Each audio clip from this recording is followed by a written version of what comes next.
Gary G with Daily Valley News, covering the Clippers as they face the visiting Miami Heat.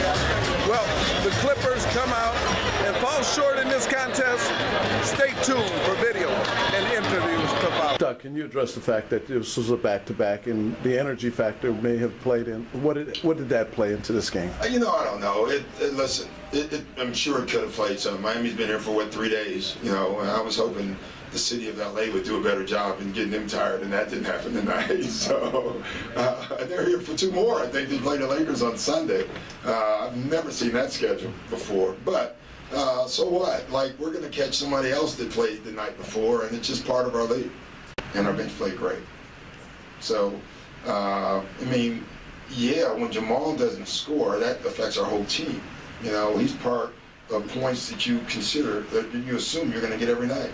When you look at Jamal and Blake and JJ and CP, you count on their numbers every night. That's what they average, and that's what they usually get. When one of those guys, any of the 4, have a bad night, then you need someone else to help you out on those nights, and no one did overall. He's clearly the focal point. I didn't look at him before, me and 29 other teams, 28, 29. We did know a lot about him just from his games that he's played recently. He's playing terrific. Doc, you guys had a 13-point lead midway through the first quarter. Yeah. What happened from that point on? We didn't play well from there. I thought we came out with pretty good energy to start the game, but after that, I thought our energy went way down and never could get it back. Listen, our defense was terrible tonight, but our offense was just as bad tonight. I didn't think that was the same team you've seen the last 2 games with our pace and our movement. But give them credit. They scored a lot. They used the clock and scored, so that slows the game down. And then the offensive rebound. So when you control the pace like that, it's tough to get going, and we really never got going. Rebounding was a big problem for the team tonight. Yeah. What do you attribute that to? Just bad rebounding, but a lot of it was penetration. They lived in the paint. I thought we had very little impact on the ball the entire night, and their guards got to the paint. Our bigs had to help, and usually when that happens, we give up offensive rebounds. We've been really good at it of late. This was a setback tonight. I would love to win every game. I guarantee you we're not. It's just not going to happen. I would love to be more consistent. As far as it being a concern, it's not a concern right now for me.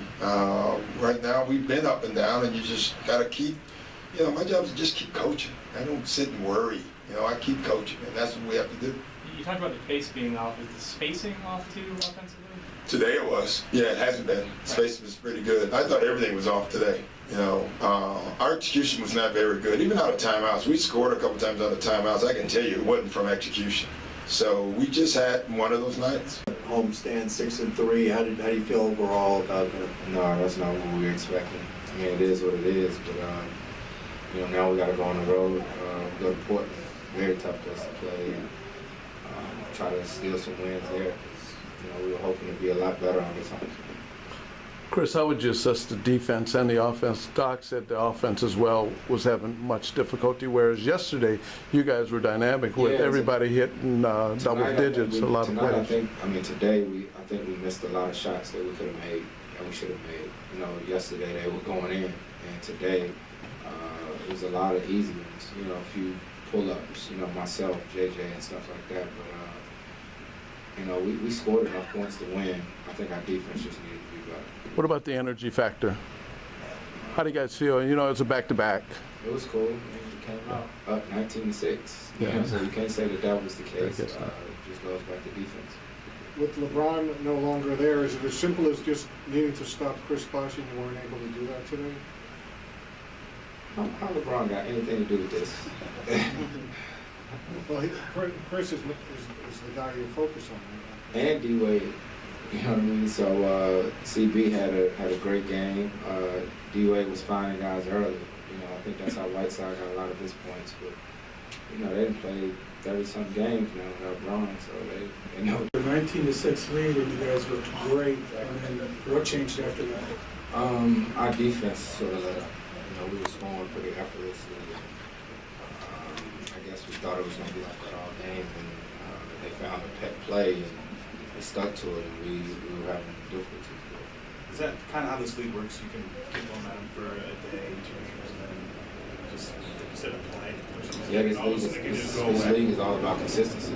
You know, you can go out one night and have 35 points, 40 points even, or something like that, and then the next night, you know, I think that's what shows not only good, great players in our league, good, great team. It's all about consistency. How would you assess your team's consistency? Oh, it has to be a lot better. It has to be a lot better. Like Doc always says, we gotta. A lot of it's mental.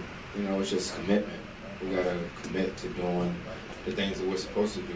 You know, things don't really change for us much as far as what we're doing. You know, I think effort and all that stuff like that is something that can't be coached. So we just gotta come together more as a team. Why was Whiteside so successful? He was active, very active. You know, on the glass, he got a lot of offensive rebounds, some duck-ins. He got a few lobs early. Went to the free throw line. He just had all around good game. If the consistency and everything is mental, do you have any idea why that's not happening? I don't know. It starts with me. You know, I think I got to impact the ball more on the defensive end, and then we got to play with better pace. The other games that we were winning, we were playing so fast and so consistent because we were getting stops. So everything, I think, for us starts on the defensive end.